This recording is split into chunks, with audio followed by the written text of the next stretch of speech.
Ito ang tinig ng nagkakaisang bansa, pananagutan ng angat ng bawat isa. Sana'y ating makamtan ng kapayapaan para sa kaunlaran.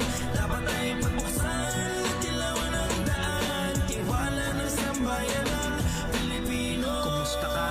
Mukhang hindi mabuti ang masaganang ani. Bakit ngayon ay butil? Bakit ganto Pilipinas? Pilit ka nilang Pilipinas, dami na pinili lumikas, halos napipit umiwas. Ating natutuhayan, mga nasa taas ay nagbabangayan, nililihis mga talakayan, mga hugas kamay, teka tama ba yan? Papakasakit ang mamamayan, balutot at ang CEC 1062 Radyo Agila pumapagaspas.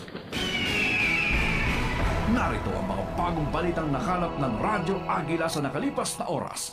Radyo Agila Balita Update.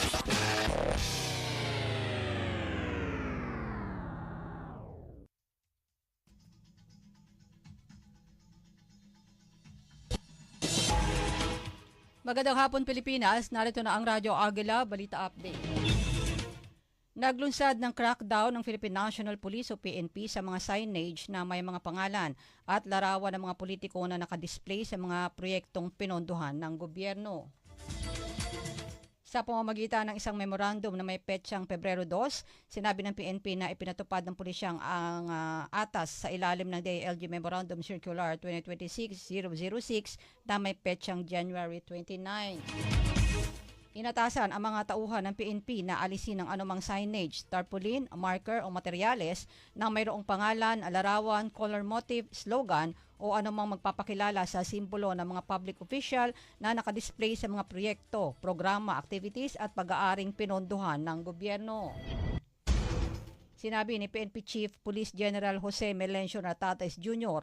na ito ay upang protektahan ang integridad ng public service dahil ang pera-anya ng bayan ay para sa bayan at ang mga proyekto ng gobyerno ay hindi dapat magmukhang pag-aari ng isang tao sapagkat ito ay pag-aari ng mga Pilipino. Sa iba pang balita, nabawasan ng malaki ang ibinubugang sulfur dioxide ng Bulkang Taal sa Batangas. Ayon sa PHIVOLCS, 167 metriko tonelada na lamang ng sulfur dioxide ang lumabas mula sa main crater ng Buklan sa nakalipas na 24 oras, isang level